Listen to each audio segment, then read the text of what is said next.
क्या आपका बेबी भी शाम में बहुत ज़्यादा रोता है, बार-बार फ़ीड करता है, आपको लगता है कि आपकी सप्लाई कम हो गई है?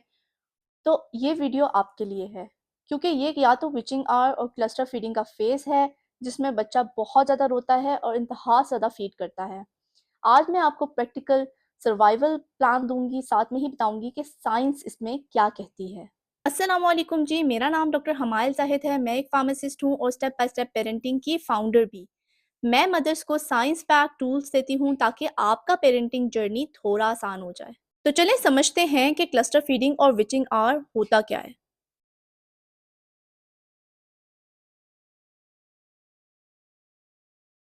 सबसे पहले हम समझते हैं कि क्लस्टर फीडिंग क्या होती है। क्लस्टर फीडिंग ऐसा फेज़ होता है जिसमें बच्चा बहुत शॉर्ट पीरियड के अंदर बहुत फ्रीक्वेंटली फीड कर रहा होता है, यानी कि हर 20 से 30 मिनट बाद फीड माँगता है। नॉर्मली मदर्स को ऐसा लगता है कि उनको उनकी जो सप्लाई है वो कम हो गई है और बच्चा शायद सेटिस्फाई इसलिए नहीं हो रहा। लेकिन बेसिकली ये बच्चा आपकी सप्लाई को अपने मुताबिक इंक्रीज़ कर रहा होता है और बच्चा ये बता रहा होता है कि मामा मैं बड़ा हो रहा हूँ, मैं ग्रो कर रहा हूँ, मुझे ज़्यादा फीड की ज़रूरत है। अब विचिंग आवर एक ऐसा टाइम होता है, एक फिक्स टाइम होता है जिसमें बच्चा डेली शाम में शाम से लेकर मिडनाइट तक बहुत ज़्यादा फसी होता है, रोता है, इरिटेट होता है और क्लिंगी हुआ होता है। माँ के साथ ही गोद में ही रहना पसंद करता है। अगर उसको लिटाया जाए या किसी और को दिया जाए तो वो रोना शुरू हो जाता है। इसे हम विचिंग आवर कहते हैं। यूजुअली ये फेज़ जो होता है 2 वीक से लेके 12 वीक्स तक इंटेंसिटी में होता है। 6 वीक से लेकर 8 वीक्स तक इसकी पीक देखी जाती है। मतलब कि ये सब एकदम नॉर्मल है। अब हम समझते हैं कि बच्चा शाम में फंसी क्यों होता है, रीजंस क्या हैं।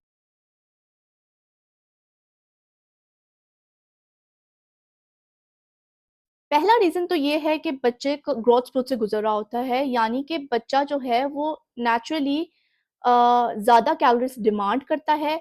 उसकी बॉडी और उसका ब्रेन डेवलप कर रहा होता है, तो उसे ज़्यादा कैलोरीज की ज़रूरत होती है, तो वो ज़्यादा फीड ले रहा होता है।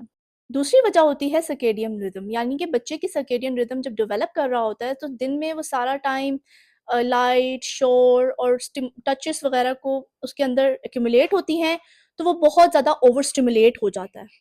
अच्छा, तीसरी रीज़न जो होती है हमारे पास वो होती है डाइजेस्टिव बिल्डअप, यानी कि उसका सारा दिन में गैस स्टमक में भर जाता है, रिफ्लक्स होता है, जिसकी वजह से बच्चा बहुत ज़्यादा अनकंफर्टेबल होता है शाम में और ज़्यादा रोता है। अब चलते हैं अपनी टिप्स की तरफ, बट उससे पहले एक रियलिस्टिक माइंडसेट। आपको ये जानना ज़रूरी है कि ये एक नॉर्मल प्रोसेस होता है, इसे एक्सेप्ट कीजिए, ये कोई बीमारी नहीं है, इसे स्ट्रगल करने के बजाय इसको पेशेंस के साथ डील कीजिए, अपने आप को पहले से प्रिपेयर रखें और 2 से 3 हफ्तों के का जो पीरियड है वो ईज़िली गुज़र जाएगा।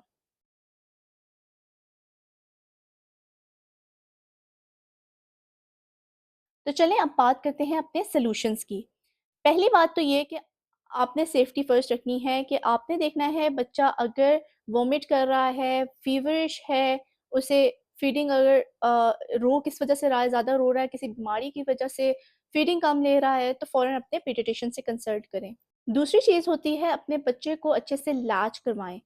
आपका बच्चा जब अच्छे से लैच करेगा तो मिल्क ट्रांसफ़र अच्छे से होगा और उसे दोनों ब्रेस्ट जो है वो ऑफ़र करवाएँ। अगर बच्चा फ़ीड के दौरान सो जाता है, सक करते-करते अगर आप देख रहे हैं कि उसका सकलिंग रिफ्लेक्स कम हो गया है, तो उसे टिकल करें ताकि वो पूरी तरीके से फ़ीड ले सके। और ब्रेस्ट कंप्रेशन भी करें ताकि आपके ब्रेस्ट जल्दी से खाली हों और दोबारा से रिफिलिंग हो सके। तीसरी चीज़ है कि अपना एनवायरनमेंट काम रखें, शाम के टाइम पे स्टिमुलेशन कम रखें, यानी कि लाइट्स डिम कर लें, टीवी वगैरह साउंड जो भी है वो बंद कर दें। कोशिश करें कि स्क्रीन के इर्द-गिर्द ना रहें ताकि बच्चे को ओवर स्टिमुलेशन ना हो और वो काम रह सके। चौथी चीज़ होती है कि बेबी वियरिंग करना, यानी कि बेबी वियर जो हमारे पास बेबी कैरियर्स होते हैं, उसमें अगर आप सेफ़ली बच्चे को अपने साथ अपफ्रंट पोज़ीशन में अपने साथ कॉन्टैक्ट करके बच्चे को रखती हैं, तो इसमें आप भी बड़ी सुकून में रहती हैं और बच्चा भी। क्योंकि इस फ़ेज़ में ज़्यादातर बच्चे सिर्फ़ माँ को के साथ ही चिपके होते हैं और आपके हाथ हमेशा जो है वो बच्चे के साथ ही बाउंड हो जाते हैं। तो बेबी वियरिंग करने से बच्चा भी खामोशी से सोया रहता है, ये फ़ेस भी आसान हो जाता है और आप भी हैंड्स फ्री हो जाती हैं और आप भी कोई भी काम कर सकती हैं, एक जगह बाउंड नहीं होती हैं। 5वीं चीज़ है अपने लिए प्रिपरेशन करना। आपको पता है कि शाम के टाइम बच्चे ने ज़्यादा क्लस्टर फीडिंग करनी है या विचिंग आवर स्टार्ट होना है, तो उससे पहले आप कोई ऐसा स्टेशन रखिए जिसमें आपके पास वाटर बॉटल, स्नैक्स वगैरह हर चीज़ एक्सेसिबल हो।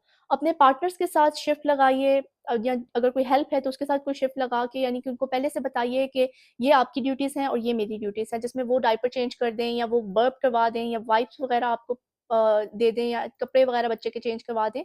तो इस तरह आप भी जो है वो थोड़ी रिलैक्स रहेंगी। अच्छा, लास्ट में है हमारे पास कुछ छोटे से कामिंग रिचुअल्स, यानी कि कोई वार्म बाथ अगर आप बच्चे के साथ ले सकें, या फिर आप बच्चे को जो है वो मसाज करें या स्किन टू स्किन कॉन्टैक्ट करें बच्चे के साथ, तो ये बड़ा बच्चे के नर्वस सिस्टम को कामिंग इफेक्ट दे रहा होता है और विचिंग आवर में बड़ा अच्छा फ़ायदा मिलता है। अच्छा, कुछ ऐसे टिप्स जो मैं अपने क्लाइंट्स को देती हूँ और बहुत ज़्यादा फ़ायदेमंद भी रहते हैं।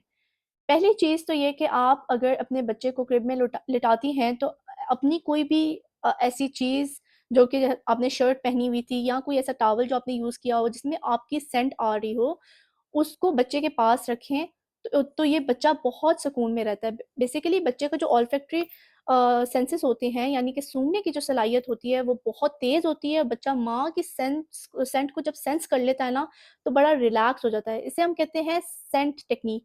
दूसरी जो स्ट्रैटेजी है वो ये है कि अगर आपको पता है कि डेली 6 बजे बच्चा जो है वो रोना शुरू कर देता है, विचिंग आवर स्टार्ट हो जाता है, तो आप 5:15 पे या 5:10 पे किसी भी टाइम पे बच्चे को एक टॉप अप फीड दे दें। ऐसे ही फ़ौरन उस टाइम पे फीड देने से बच्चे का जो विचिंग आवर वाला टाइम है वो थोड़ा सूद हो जाता है, क्योंकि जैसे ही बच्चा विचिंग आवर में आता है तो वो बहुत फँसी हुआ होता है। हल्का-सा भी क्यू आपने मिस किया तो बच्चा रोना शुरू हो जाता है। तो अगर उसको आप टॉप अप फीड दे देंगी, पहले से फीड दे देंगी, तो बच्चा रिलैक्स हो जाएगा और वो फँसी नहीं होगा।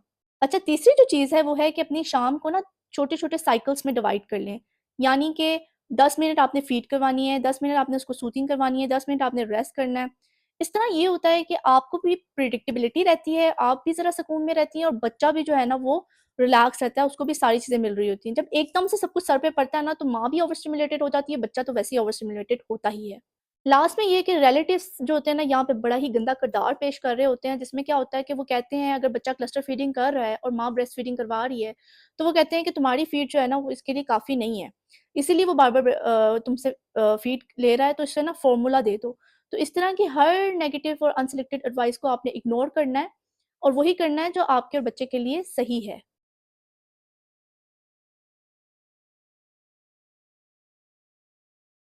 अगर बेबी बहुत ज़्यादा जो है वो रो रहा है, फ़ीवर हो रहा है, वॉमिटिंग कर रहा है और वॉमिटिंग के अंदर जो है ना वो ग्रीन बाइल आ रही है, फ़ीड को भी रिफ्यूज़ कर रहा है, लेथार्जिक है, तो ये नॉर्मल विचिंग आवर के साइन नहीं है। आप फ़ौरन अपने डॉक्टर से कंसल्ट करिए। तो मदर्स, ये एक फ़ेज़ है जो कि गुज़र जाएगा और आप कमेंट्स में बताइए कि आपका बच्चा भी विचिंग आवर्स में क्या करता है और आपके ऐसे क्या टिप्स हैं जो आपके बच्चे के लिए हेल्पफुल रहते हैं, ताकि बाकी मदर्स को भी उससे हेल्प मिल सके।